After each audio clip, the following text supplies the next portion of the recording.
नमस्कार। राति 8 बजेको जनता समाचारमा स्वागत छ। म अनिस्मा बस्ने। म काभेरी पौडेल। सबैभन्दा पहिले प्रमुख समाचार।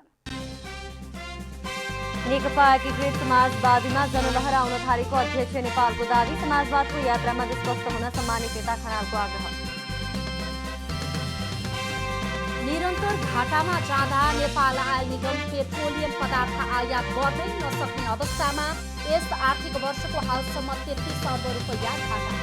नेपाल यातायात व्यवसायी राष्ट्रिय महासङ्घको 6औं राष्ट्रिय महाधिवेशनको तयारी पूरा। प्रधानमन्त्री देवालले भोलि उद्घाटन गर्ने। कोलम्बियामा भीषण वर्षापछि आएको बाढीमा परि 13 जनाको ज्यान गयो। वर्षा जारी रहेकाले जनजीवन प्रभावित। र कर्णाली प्रदेशलाई पराजित गर्दै नेपाल पुलिस क्लब सञ्जय स्मृति राष्ट्रिय महिला बीच भलिबल प्रतियोगितामा विजयी।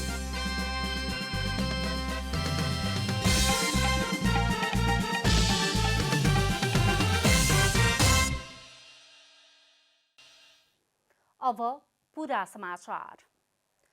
नेकपा एकीकृत समाजवादीका अध्यक्ष एवं पूर्व प्रधानमन्त्री माधव कुमार नेपालले आफ्नो पार्टीको पक्षमा जनलहर नै आउन थालेको बताउनु भएको छ। स्थानीय तहमा पदका आकांक्षीहरूले उच्च नैतिकता देखाउन सक्नुपर्ने समेत उहाँले जिकिर गर्नु भएको छ। काठमाडौँ जिल्ला कमिटीले आयोजना गरेको जनसभामा बोल्दै अध्यक्ष माधव कुमार नेपालले जनताले आफ्नो पार्टीको चुनाव चिन्ह कलम बन्न थालेको दावी गर्नुभएको छ। विभिन्न ठाउँमा पार्टी प्रवेशको लर्को बढेको उल्लेख गर्दै आफ्नो पक्षमा जनलहर बढ्न थालेको उहाँले बताउनु भएको छ। स्थानीय तहमा टिकटका आकांक्षीहरूले इमान्दारिता, पारदर्शिता, स्वच्छता देखाउन सक्नुपर्ने उहाँको आग्रह छ। एमाले अध्यक्ष केपी ओली प्रति लक्षित गर्दै गफाडीहरूलाई गफ गर्न दिँदै आफूहरू भने काम गरेर देखाउने पक्षमा भएको उहाँले जिकिर गर्नुभएको छ। उपस्थित कमरेडहरू, यो विश्वासका साथ अगाडि बढ्नुहोस् कि हाम्रो पार्टीको भविष्य छ, यही पार्टीको भविष्य छ। गफाडीहरूको कुनै काम छैन। गफाडीलाई गफ गर्न दिनुहोस्, अरूको अपमान गर्न दिनुहोस्। हामी काम गरेर देखाउँ। इमानदारिता, निष्ठा, समर्पणको, देश निर्माणको, जनताको जीवनमा रूपान्तरणको यो सङ्कल्प बोकेर अध्यक्ष नेपालले सामाजिक, सांस्कृतिक र आर्थिक गरी 3वटा क्रान्ति नै बाँकी भएको बताउँदै समाजवादको यात्रामा विश्वस्त हुन सबैलाई आग्रह गर्नुभएको छ। समाजवाद सामाजिक न्याय, रूपान्तरण र प्रगतिमा आधारित हुने बताउँदै त्यसका लागि देशभित्र उत्पादनशील क्षेत्रमा लगानी गर्दै विकास गर्ने र विदेशीसँग मित्रता कायम गर्दै जाने उहाँले बताउनुभयो। आफूहरू नयाँ पार्टी भए पनि कम्युनिस्ट आन्दोलनको निरन्तरता नै भएको उहाँको दावी छ। यसलाई लिइकन पनि छलफल चलिरहेको छ। यो पार्टी नयाँ हो कि यो पार्टी पुरानो हो? हामीले नयाँ पार्टी बनाएका छौँ कि कम्युनिस्ट आन्दोलनको निरन्तरतालाई हामीले कायम राखेका छौँ? के हो सत्य भने सोधेपछि केही मान्छेहरू अलमलमा पर्न सक्नुहुन्छ। दुईटै कुरा सत्य हुन्। कम्युनिस्ट आन्दोलनको निरन्तरता पनि हामीले बोकेका छौँ। यस्तै नेकपा एकीकृत समाजवादीका सम्मानित नेता झलनाथ खनालले समाजवाद बिना गाँसबास कपासको ग्यारेन्टी हुन नसक्ने भएकाले समाजवाद प्रति प्रतिबद्ध हुन सबैलाई आग्रह गर्नुभएको छ। उहाँले सम्मुखको निर्वाचनलाई विचार र सङ्गठन विस्तारका लागि कार्यनीतिक रूपमा प्रयोग गर्दै रणनीतिक यात्रा समाजवादमा सबै लाग्नुपर्ने आवश्यकता औल्याउनुभयो।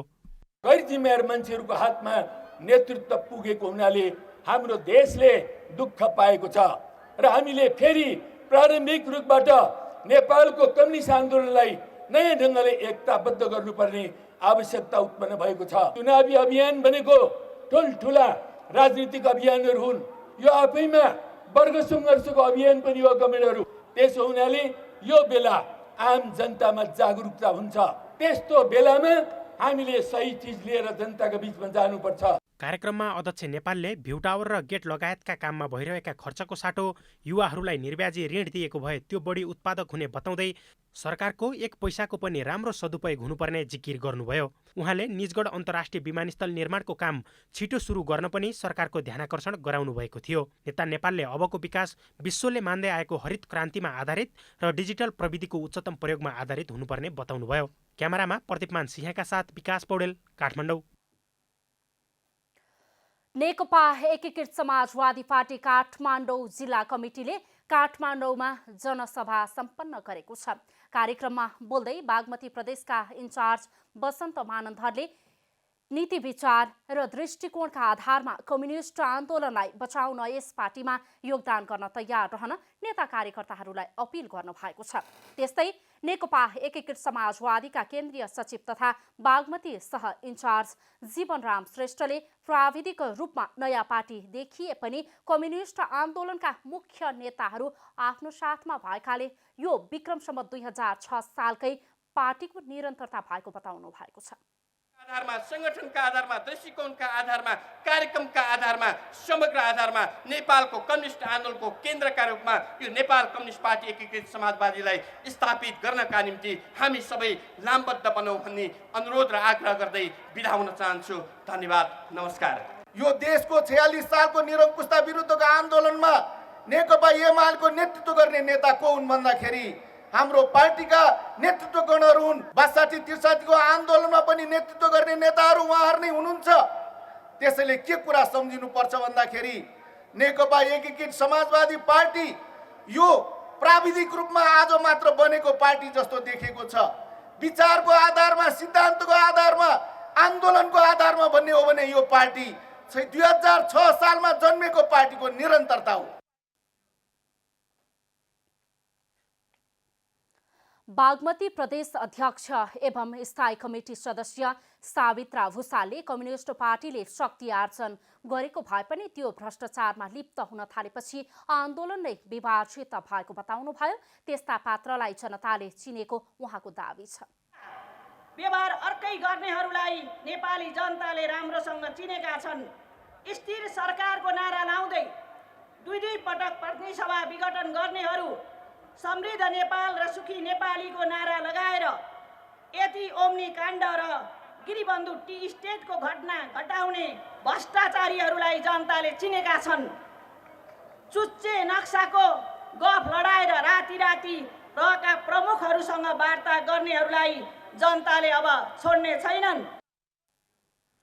काठमाडौँ जिल्ला अध्यक्ष कुसुम कुमार कार्कीले विभेद कालखण्डमा सबै दलहरूले सत्ताको बागडोर एकल रूपमा सञ्चालन गर्ने अवसर पाए पनि त्यो सफल नभएको बताउँदै अब गठबन्धनलाई संस्कारका रूपमा विकसित गर्दै 10 वर्षसम्म लैजानु पर्ने र त्यसका लागि आफूहरू तयार भएको बताउनु भयो। मिनिमम पनि 10 वर्षसम्म अब गठबन्धनलाई संस्कारको रूपमा स्वीकार गरेर अगाडि बढ्नुपर्छ। त्यसले मात्र देशलाई समृद्ध नेपाल बनाउँछ। लोकतन्त्रको लागि, लोकतन्त्रको रक्षाको लागि, यो संविधान रक्षाको लागि, समृद्ध नेपाल निर्माणको लागि गठबन्धनलाई संस्कारको रूपमा विकास गर्नुको लागि म काङ्ग्रेसलाई 10 चोटि भोट हाल्न तयार छु। मैले पनि यही भनिदिनुहोस्। यो शर्तमा फेरि काङ्ग्रेसले पनि हामीलाई भोट हाल्छ। कार्यक्रममा उपस्थित पार्टी अध्यक्ष माधव कुमार नेपाल, सम्मानित नेता झलनाथ खनाल लगायतले निर्वाचनपछि समेत पार्टीको उपस्थिति बलियो रहने गरी लाग्न र त्यसमा विश्वास गर्न नेता कार्यकर्ताहरूलाई आग्रह गर्नुभएको थियो। निर्वाचनलाई स्वच्छ, स्वतन्त्र, निष्पक्ष र भयरहित बनाउन स्थानीय तह निर्वाचन आचार संहिता लागू भएको छ। राजनीतिक दल र सरकारवालाहरूको सुझाव तथा परामर्शमा स्वीकृत गरिएको निर्वाचन आचार संहिता लागू भएको हो। आसन्न स्थानीय तहको निर्वाचनलाई स्वच्छ, स्वतन्त्र, निष्पक्ष र भयरहित बनाउन राजनीतिक दल र सरकारवालाहरूको सुझाव तथा परामर्शमा स्वीकृत गरिएको निर्वाचन आचार संहिता 2078 शुक्रबार रातिदेखि लागू भएको हो। आचार संहिता कसलाई लागू हुन्छ? राजनीतिक दल, दलका भारतीय संगठन, उम्मेद्वार, मतदाता, सुरक्षा निकाय, सञ्चारकर्मी, सरकारी कर्मचारी लगायतलाई आचार संहिता लाग्नेछ। आचार संहिता लागू भएपछि के गर्न पाइँदैन? निर्वाचनको प्रक्रियालाई प्रतिकूल प्रभाव पार्ने गरी कसैको पक्ष वा विपक्षमा विचार राख्न, प्रचार प्रसार गर्न, सामाजिक सञ्जालमा प्रकाशन गर्न नपाइने। आचार संहिताले राजनीतिक दल वा उम्मेद्वारको निर्वाचन चिन्ह अङ्कित ज्याकेट, कमिज, भेस्ट, टी सर्ट, टोपी, क्याप, गम्छा, मास्क, लकेट वा कुनै पनि किसिमको पहिरन वा स्टिकर, लोगो, झोला, ब्याज, टाट्टु जस्ता साङ्केतिक सामग्री उत्पादन गर्न, बिक्री वितरण गर्न वा प्रदर्शन गर्न वा गराउन नहुने। 18 वर्ष उमेर पुरा नभएका बालबालिकालाई निर्वाचन प्रचार प्रसारमा सहभागी गराउन नहुने। सामाजिक सञ्जालमा गलत, भ्रामक र द्वेषपूर्ण सूचना प्रवाह गर्न नहुने। कुनै पनि किसिमबाट मतदाताको गोप्यता भङ्ग गर्ने कार्य गर्न नहुने। सार्वजनिक सम्पदा, सरकारी कार्यालय, शिक्षण संस्थामा भेला हुन र प्रचार प्रसार गर्न नहुने, घरजग्गा धनीको स्वीकृति नलिई कसैको निजी घरजग्गामा प्रचार प्रसार गर्न नहुने, भित्ते लेखन, सवारी साधन आदिमा प्रचार प्रसार गर्न नहुने, आचार संहिता उल्लङ्घन भएमा उजुरी कसरी दिने? निर्वाचन आचार संहिता उल्लङ्घन भएमा कुनै पनि व्यक्तिले मौखिक, लिखित, सामाजिक सञ्जाल, विद्युतीय माध्यम वा कुनै पनि तरिकाले उजुरी दिन सक्नेछन्। आचार संहिता उल्लङ्घन भएमा कहाँ उजुरी दिने? निर्वाचन आयोग, मुख्य निर्वाचन अधिकृतको कार्यालय, निर्वाचन अधिकृतको कार्यालय, प्रदेश वा जिल्ला निर्वाचन कार्यालय, अनुगमनका लागि तोकिएका समिति वा टोली समक्ष उजुरी दिन सक्नेछन्। आचार संहिता उल्लङ्घन भएमा के हुन्छ?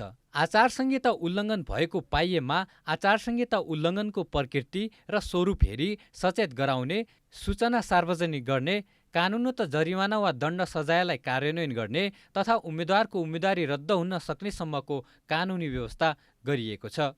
स्वच्छ, स्वतन्त्र, निष्पक्ष र भयमुक्त वातावरणमा निर्वाचन सम्पन्न गर्न आचार संहिताको अनुगमनलाई आयोगले प्राथमिकताको विषय बनाएको छ। आचार संहिता अनुगमनका लागि आयोगले केन्द्र, जिल्ला, निर्वाचन क्षेत्र र स्थानीय स्तरमा निर्वाचन अनुगमन समिति गठन गरेको छ।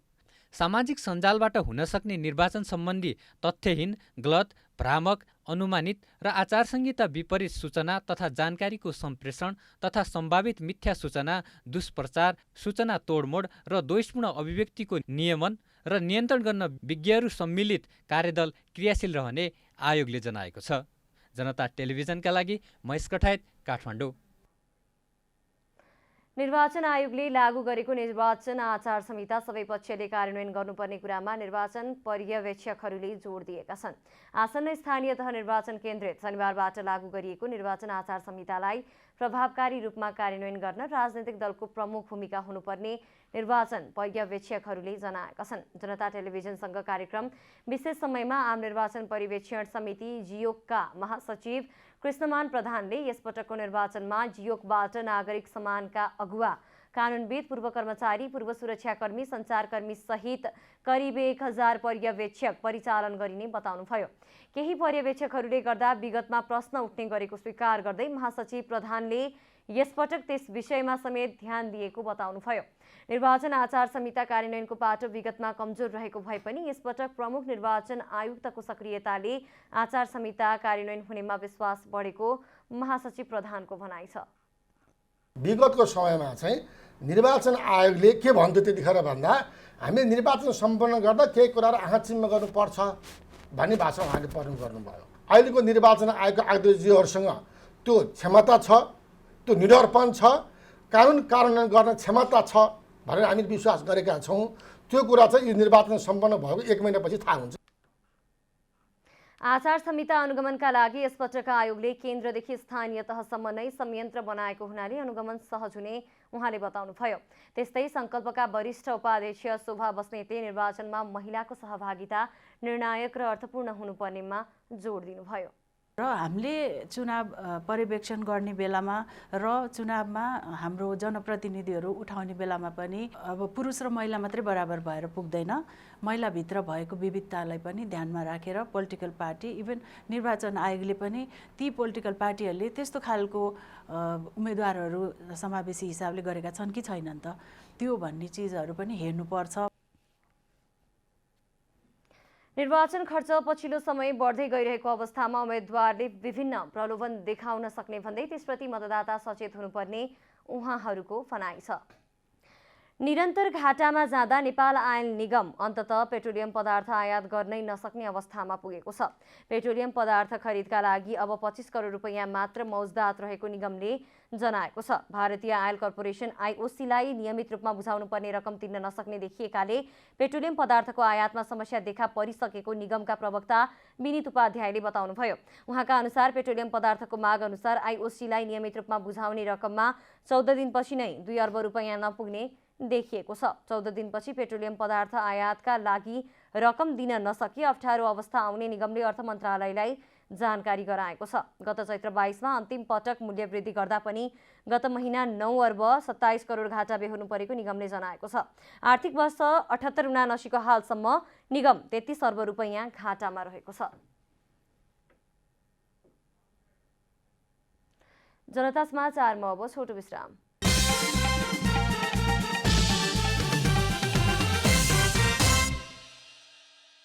नेकपा एकीकृत समाजवादीमा जनलहर आउन थालेको अध्यक्ष नेपालको दाबी। समाजवादको यात्रामा विश्वस्त हुन सम्मानित नेता खनालको आग्रह। निरन्तर घाटामा जाँदा नेपाल आयल निगम पेट्रोलियम पदार्थ आयात गर्नै नसक्ने अवस्थामा यस आर्थिक वर्षको हालसम्म 33 अर्ब रुपैयाँ घाटा। नेपाल यातायात व्यवसायी राष्ट्रिय महासङ्घको 6औं राष्ट्रिय महाधिवेशनको तयारी पूरा।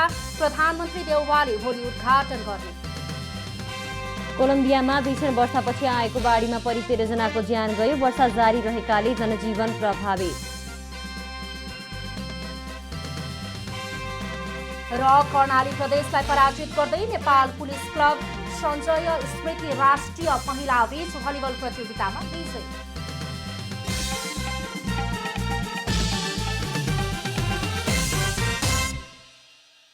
जनता समाचारमा अब थप समाचार। प्रमुख प्रतिपक्षी दल नेकपा एमालेका अध्यक्ष केपी शर्मा ओलीले सरकारले नेपाल राष्ट्र ब्याङ्कका गभर्नर महाप्रसाद अधिकारीलाई निलम्बन गरेर निर्लज्जता प्रकट गरेको बताउनु भएको छ। अर्थमन्त्री जनार्दन शर्माप्रति संकेत गर्दै अध्यक्ष ओलीले अर्थतन्त्र बर्बाद पारेर आफ्नो गल्ती लुकाउन गभर्नरलाई सरकारले कारवाही गरेर निर्लज्जता प्रकट गरेको बताउनु भएको हो। शनिबार काठमाडौँमा आयोजित एक कार्यक्रममा बोल्दै अध्यक्ष ओलीले अर्थतन्त्र जोगाउन प्रयास गरिरहेका गभर्नरलाई अर्थात् अर्थतन्त्र बुझेका मान्छे अधिकारीलाई सरकारले गभर्नरबाट निलम्बन गरेर बलिको बोको बनाउने काम गरेको आरोप समेत लगाउनु भयो। अनुहारभरि रौँ भएको मुसोले अर्थतन्त्र बर्बाद पार्यो, ध्वस्त पार्यो देशको अर्थतन्त्र। अनि एउटा सोझो भ्यागुत्वलाई लगेर कारवाही गर्ने उखान जस्तै गरेर राष्ट्र ब्याङ्कको गभर्नरलाई हिजो कारवाही गर्यो, जसले अर्थतन्त्र जोगाउनका लागि केही प्रयास गर्दै थिए। अध्यक्ष ओलीले निर्वाचन आयोगले निर्वाचन आचार संहिता जारी गर्ने बेला आफ्नो पार्टीलाई थर्काएको आरोप समेत लगाउनु भयो। सत्ता पक्षसँग मात्रै परामर्श गरेर जारी गरिएको निर्वाचन आचार संहिता हस्ताक्षर गर्ने बेला आयोगले आफ्नो पार्टीका प्रतिनिधिहरूलाई हस्ताक्षर नगर्नुहोस् भनेर थर्काएको अध्यक्ष ओलीको गुनासो छ। अध्यक्ष ओलीले आफ्नो दलसँग परामर्श नगरी निर्वाचन आचार संहिता जारी भए पनि त्यसको पूर्ण पालना गर्न आफ्नो पार्टी प्रतिबद्ध रहेको बताउनु भयो। सत्तारूढ दल नेपाली कांग्रेसका नेता प्रकाशमान सिंहले तीनवटै तहको निर्वाचनमा 5 दलीय गठबन्धन कायमै राखेर जानुको विकल्प नरहेको बताउनु भएको छ। संविधानलाई जोगाएर लैजानका लागि पनि संघ, प्रदेश र स्थानीय तहको चुनावसम्म गठबन्धन कायमै राखेर अघि बढ्नुपर्ने कांग्रेस नेता सिंहको भनाइ छ। शनिबार पार्टीले काठमाडौँमा आयोजना गरेको एक कार्यक्रममा बोल्दै उहाँले निर्वाचन जित्ने हो भने सिंगो पार्टी पंक्ति एकताबद्ध हुनुपर्ने आवश्यकता पनि औल्याउनु भयो। निर्वाचनमा जाँदा कम्युनिस्टहरूले मौका पाउँदाखेरि त्यसलाई सदुपयोग गर्न नसकेको सन्देश जनतामा लैजानुपर्ने नेता सिंहले बताउनु भएको छ। जुन तिनै तहको चाहिँ जुन निर्वाचन बाँकी छ, अहिले त भर्खर वैशाख 30 गते त स्थानीय निर्वाचन हुँदैछ नि त। त्यसपछि प्रान्तीय र सङ्घीय निर्वाचन भएपछि फ्रेस म्यान्डेट लिएर चाहिँ सरकार आउँछ। अनि त्यसले चाहिँ नर्मल उसमा चाहिँ लग्नको लागि चाहिँ काम हुन्छ र संविधान चाहिँ जोगाउनको लागि यो गठबन्धन चाहिँ आवश्यक भएको कारणले गर्दाखेरि काङ्ग्रेसले चाहिँ अहिले पनि के हो भन्दाखेरि स्थानीय निर्वाचनमा पनि अहिले अब केन्द्र कार्य समितिले डिसिजन गरिसकेको छ। कांग्रेस नेता सिंहले ओली नेतृत्वको सरकारले संविधानमाथि नै प्रहार गर्न थालेपछि पार्टी सभापति शेरबहादुर देउवालाई सरकारको नेतृत्व लिनका लागि आफूहरूले अग्रसर गराएको पनि बताउनु भएको छ। कायम मुकायम प्रधान न्यायाधीश दीपक कुमार कार्कीले मुख्य रजिस्ट्रार लाल बहादुर कुँवरलाई न्याय परिषदको निर्णय अनुसार नियुक्ति पत्र लिन र तोकिएको ठाउँमा गएर जिम्मेवारी सम्हाल्न निर्देशन दिनुभएको छ। सर्वोच्च अदालत प्रशासनले कुँवरको नाममा रमाना पत्र समेत तयार पारिसकेको छ। न्याय परिषदले मुख्य रजिस्ट्रार कुँवरलाई उच्च अदालतको न्यायाधीशमा सिफारिस गरेको थियो। कुँवर भने वरीयता क्रममा एक तह मुनिको पदमा नजाने भन्दै उच्च अदालतको मुख्य न्यायाधीश पद मागिरहनु भएको छ। न्यायाधीशमा जानुको साटो आफू बरु मुख्य न्यायाधीश पदमा बसिरहने उहाँको अडान छ। कायम मुकायम प्रधान न्यायाधीश निकटका अनुसार लामो समयदेखि आफूहरूसँग समन्वय नगरेको र प्रधान न्यायाधीश चोलेन्द्र शमशेर जबराको पक्ष लिएको आरोप कुँवरमाथि लगाइएको छ। तर कुँवरले भने आफूले पेशागत धर्म निर्वाह गरेको र त्यस क्रममा प्रधान न्यायाधीश जबराको पक्ष पोषण गरेको जस्तो देखिएको भनी आफ्नो बचाउ गरिरहनु भएको छ।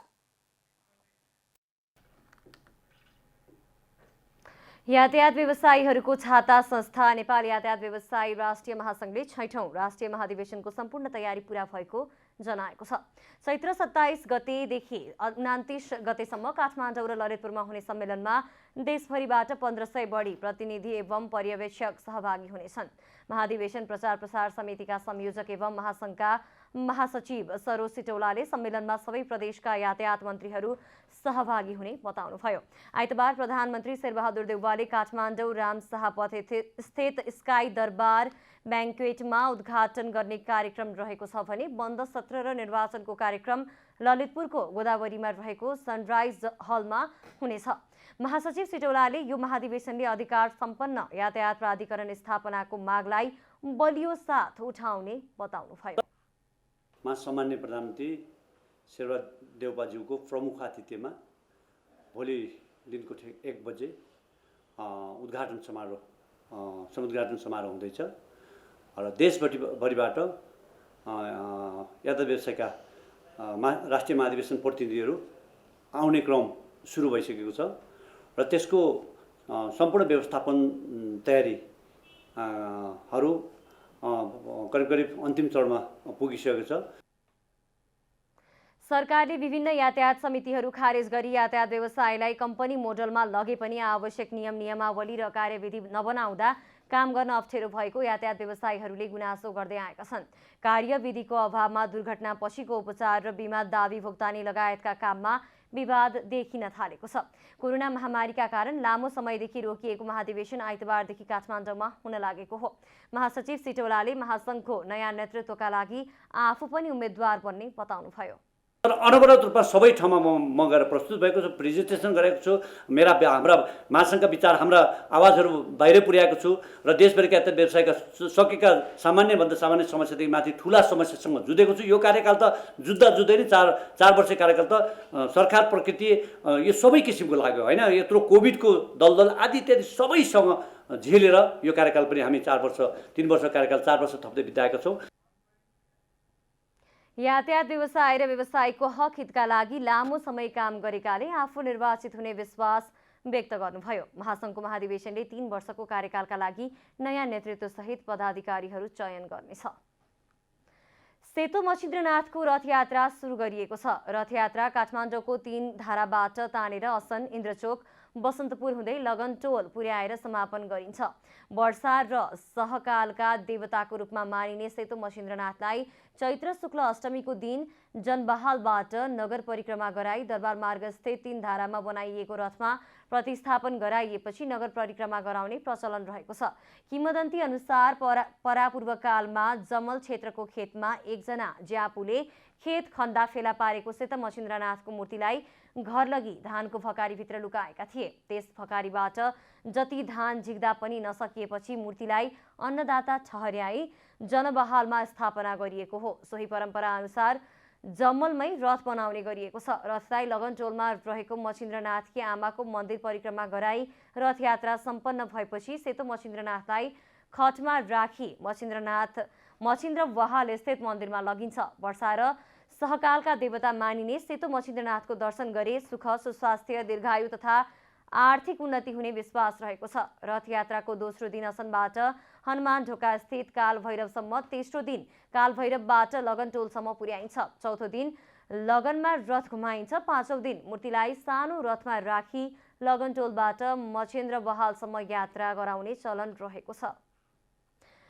देशभर पछिल्लो 24 घण्टामा थप 13 जनामा कोरोना संक्रमित भेटिएका छन्। 4155 जनाको कोरोना परीक्षण गर्दा पीसीआर विधिबाट 12 तथा एन्टिजेन विधिबाट 1 जनामा संक्रमण पुष्टि भएको छ।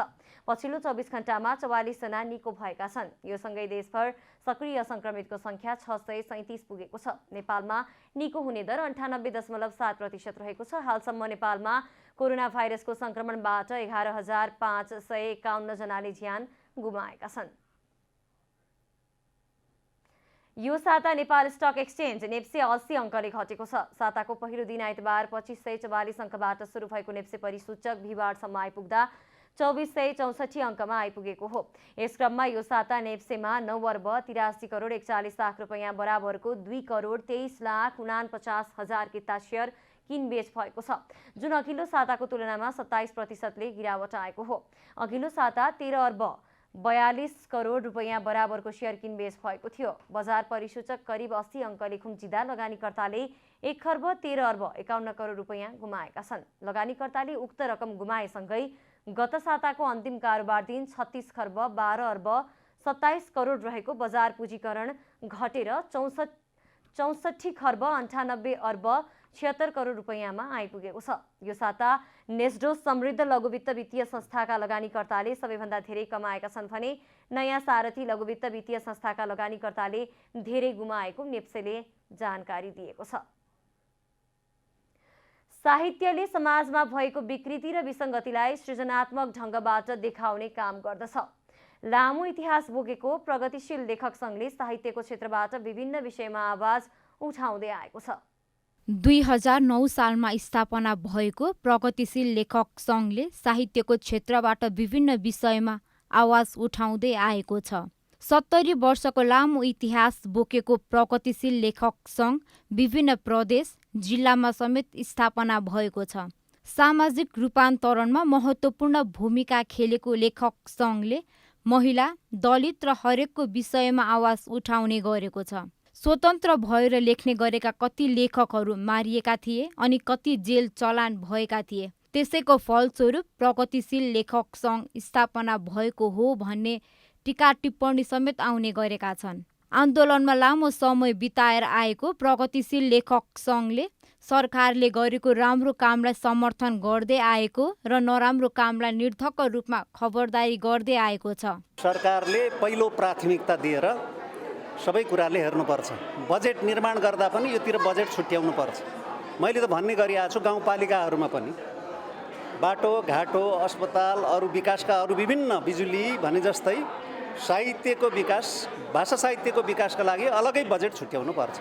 प्रगतिशील लेखक सङ्घले स्थापना कालदेखि नै सामन्तवाद र सांस्कृतिक मोर्चाका रूपमा काम गर्दै आइरहेको छ। निरन्तर रूपमा एउटा सामन्तवाद र साम्राज्यवादी सांस्कृतिक मोर्चाको रूपमा स्थापित हुँदै आएको छ। किनभने अहिले हामीले नेपालको राजनीतिक एउटा आन्दोलन पनि हेरौँ, राजनीतिक पार्टीहरू धेरै तिक्तता छ कि उनीहरू एकजुट भएर अगाडि बढ्न सकिरहेको छैन। 12औं राष्ट्रिय सम्मेलनको उद्घाटन समारोहमा साहित्य क्षेत्रमा रहनुभएका विभिन्न व्यक्तित्वहरूको उपस्थिति रहेको थियो। साहित्य सृजनात्मक तरिकाले गरिने आन्दोलन रहेको भन्दै कार्यक्रममा कविता वाचन पनि गरिएको थियो।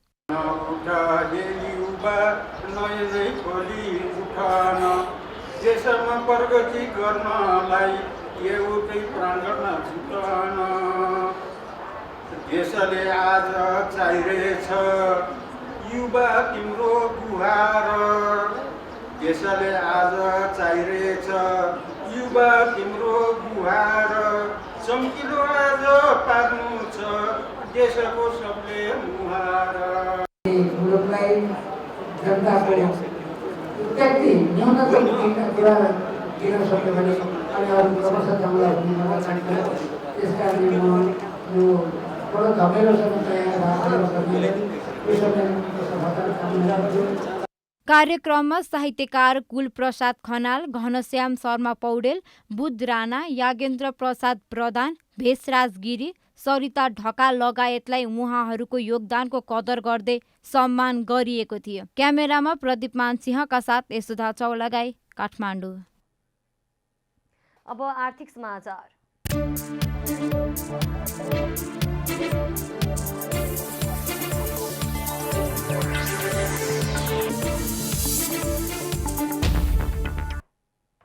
धेरैले प्रयोग गर्ने कस्मेटिक सामानको व्यापारले नेपालको अर्थतन्त्रलाई प्रत्यक्ष र अप्रत्यक्ष रूपमा सहयोग पुर्याएको छ। तर पछिल्लो समय नेपालमा विदेशी सामानको आयातमा प्रतिबन्ध लगाएकाले यसको असर कस्मेटिक व्यवसायमा पर्ने कस्मेटिक व्यवसायीहरूको भनाइ छ।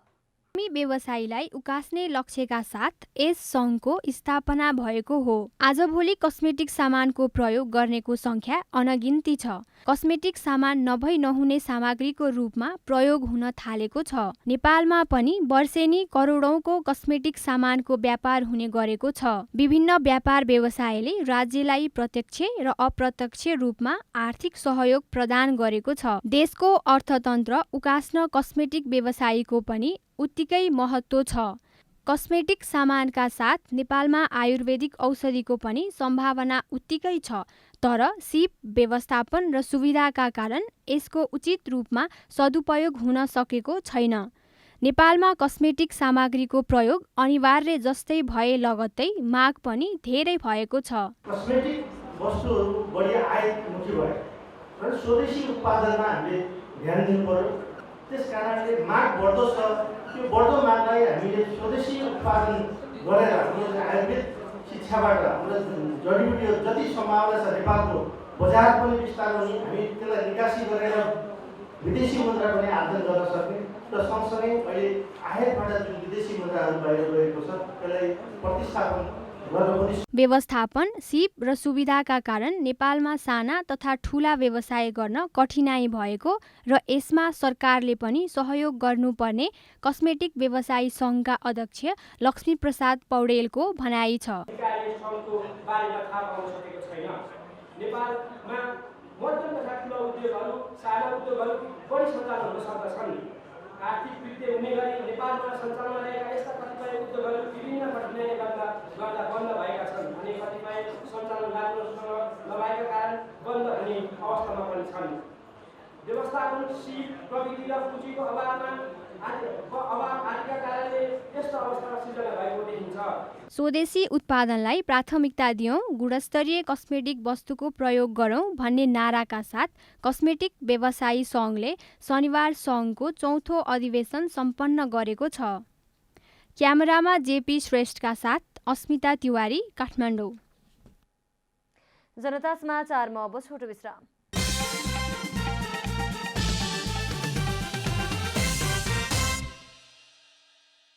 एकीकृत समाजवादीमा जनलहर आउन थालेको अध्यक्ष नेपालको दावी। समाजवादको यात्रामा विश्वस्त हुन सम्मानित नेता खनालको आग्रह। निरन्तर घाटामा जाँदा नेपाल आयल निगम पेट्रोलियम पदार्थ आयात गर्नै नसक्ने अवस्थामा यस आर्थिक वर्षको हालसम्म 33 अर्ब रुपैयाँ घाटा।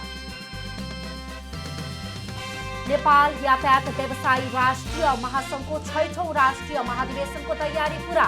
प्रधानमन्त्री देउवाले भोलि उद्घाटन गर्ने। कोलम्बियामा भीषण वर्षापछि आएको बाढीमा परि 13 जनाको ज्यान गयो। वर्षा जारी रहेकाले जनजीवन प्रभावित। र कर्णाली प्रदेशलाई पराजित गर्दै नेपाल पुलिस क्लब सञ्जय स्मृति राष्ट्रिय महिला बीच भलिबल प्रतियोगितामा विजयी।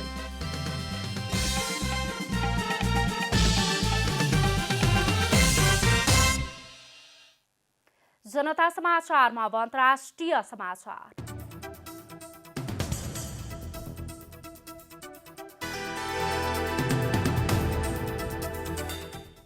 कोलम्बियाको बाढीमा परेर 13 जनाको ज्यान गएको छ। बाढीमा परेर कोलम्बियाको उत्तर पश्चिमी क्षेत्रमा 13 जनाको ज्यान गएको र अरू केही हराइरहेको बताइएको छ। त्यहाँ केही दिनदेखि अविरल वर्षा जारी छ। वर्षाका कारण बाढी आएको र हालसम्ममा 13 जनाको ज्यान गएको त्यहाँको प्रकोप नियन्त्रण विभागले जनाएको छ। कोलम्बियामा अकस्मात भारी वर्षा सुरु भएको थियो। वर्षाका कारण त्यहाँको जनजीवन समेत प्रभावित भएको छ। वर्षा अहिले नै रोकिने अवस्था नदेखिएको भन्दै मौसम विभागले नागरिकहरूलाई सतर्कता अपनाउन सूचना जारी गरेको छ। बाढीका कारण त्यहाँका कतिपय सडकहरूमा पहिरो गएकोले यातायात सेवा पनि अवरुद्ध भएको छ। साउदी अरबले यस वर्ष देशभित्र र बाहिरका 10 लाख मुस्लिमलाई हजमा सहभागी हुन अनुमति दिने भएको छ। कोरोना संक्रमणका कारण विगत 2 वर्षदेखि यो संख्या निकै कम थियो, तर यसपटक यो संख्यामा ठूलो वृद्धि गरिने भएको छ। समाचार एजेन्सी एएफपीका अनुसार साउदी अरेबियाको हज मन्त्रालयले यस वर्ष स्वदेशी तथा विदेशी 10 लाख मानिसलाई हज गर्न अनुमति दिने बताएको छ। इस्लाम धर्ममा हजलाई धेरै महत्त्वपूर्ण मानिन्छ। यो विश्वको सबैभन्दा ठूलो धार्मिक सभाहरू मध्येको एक हो। सन् 2019मा 25 लाखले हज गरेका थिए। तर सन् 2020मा कोरोना भाइरसको महामारी सुरु भएपछि साउदी अधिकारीले 1000 जनालाई मात्रै यसमा सहभागी हुन अनुमति दिएको थियो। अर्को वर्ष चिट्ठाबाट छनौट भएका 60,000 व्यक्तिलाई पूर्ण खोप लगाएर हज गर्न अनुमति दिएको थियो। हज यात्रा यस वर्ष जुलाईमा छ। यसमा 65 वर्ष मुनिका कोरोना खोप लगाएका व्यक्ति सहभागी हुन पाउनेछन्।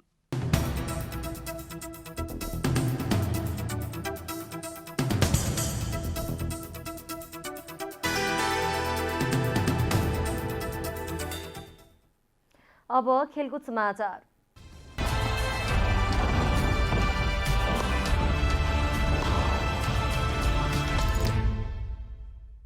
कर्णाली प्रदेशलाई पराजित गर्दै नेपाल पुलिस क्लबले सञ्जय स्मृति राष्ट्रिय महिला बीच भलिबल प्रतियोगिताको उपाधि जितेको छ। पाल्पाको तानसेन स्थित रानी महलमा सम्पन्न प्रतियोगितामा शनिबार विभागीय टोली पुलिसले लुम्बिनी प्रदेशलाई 21-8, 21-17 को सोझो सेटमा पराजित गर्यो। पुलिस पूर्व राष्ट्रिय खेलाडी कमला पुनको कप्तानीमा रहेको थियो। उनको टिममा राष्ट्रिय खेलाडी मनिषा चौधरी थिइन्। लुम्बिनीको कप्तान भावना डागी रहेकी थिइन् भने उनलाई सरस्वती कटेलले साथ दिएकी थिइन्। प्रतियोगितामा 100% जितसहित फाइनलमा पुगेको पुलिसले समूह चरणमा लुम्बिनीलाई 21-9, 21-11 को सोझो सेटमा हराएको थियो। त्यस्तै क्वार्टर फाइनलमा प्रदेश 1 लाई 21-1, 21-6 र सेमिफाइनलमा गण्डकीलाई 21-19, 21-9 को सोझो सेटमा पराजित गरेको थियो।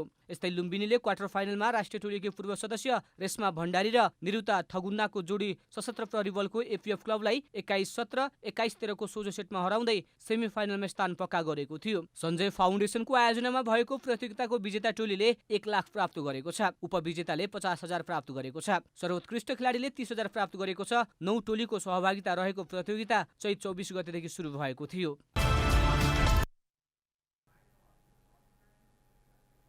अब मौसम समाचार।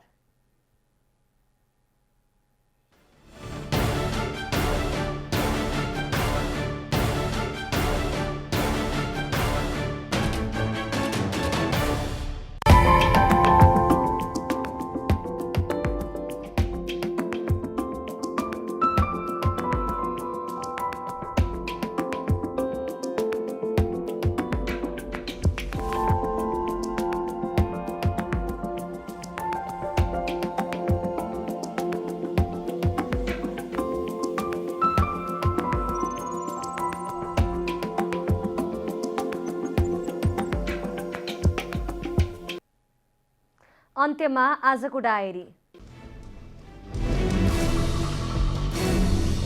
नेकपा एकीकृत समाजवादी पार्टी काठमाडौँ जिल्ला कमिटीले काठमाडौँमा जनसभा सम्पन्न गरेको छ।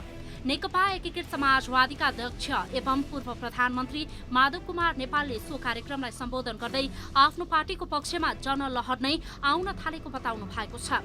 स्थानीय तहमा पदका आकांक्षीहरूले उच्च नैतिकता देखाउन सक्नुपर्ने समेत उहाँले जिकिर गर्नु भएको छ। निरन्तर घाटामा जाँदा नेपाल आयल निगम अन्ततः पेट्रोलियम पदार्थ आयात गर्नै नसक्ने अवस्थामा पुगेको छ। पेट्रोलियम पदार्थ खरिदका लागि अब 25 करोड रुपैयाँ मात्र मौजदात रहेको निगमले जनाएको छ। गत चैत्र 22मा अन्तिम पटक मूल्य वृद्धि गर्दा पनि गत महिना 9 अर्ब 27 करोड रुपैयाँ घाटा बेहोर्नु परेको निगमले जनाएको छ। निर्वाचन आयोगले लागू गरेको निर्वाचन आचार संहिता सबै पक्षले कार्यान्वयन गर्नुपर्ने कुरामा निर्वाचन पर्यवेक्षकहरूले जोड दिएका छन्। आसन्न स्थानीय तह निर्वाचन केन्द्रित शनिबारबाट लागू गरिएको निर्वाचन आचार संहितालाई प्रभावकारी रूपमा कार्यान्वयन गर्न राजनीतिक दलको प्रमुख भूमिका हुनुपर्ने निर्वाचन पर्यवेक्षकहरूले जनाएका छन्। कोलम्बियामा बाढीमा परेर 13 जनाको ज्यान गएको तथ्याङ्क छ। बाढीमा परेर कोलम्बियाको उत्तर पश्चिमी क्षेत्रमा 13 जनाको ज्यान गएको र अन्य केही हराइरहेको बताइएको छ। त्यहाँ केही दिनदेखि अविरल वर्षा जारी रहेको छ। कर्णाली प्रदेशलाई पराजित गर्दै नेपाल पुलिस क्लबले सञ्जय स्मृति राष्ट्रिय महिला बीच भलिबल प्रतियोगिताको उपाधि जितेको छ। पाल्पाको तानसेन स्थित रानी महलमा सम्पन्न प्रतियोगितामा शनिबार विभागीय टोली पुलिसले लुम्बिनी प्रदेशलाई 21-8, 21-17 को सोझो सेटमा पराजित गरेको हो।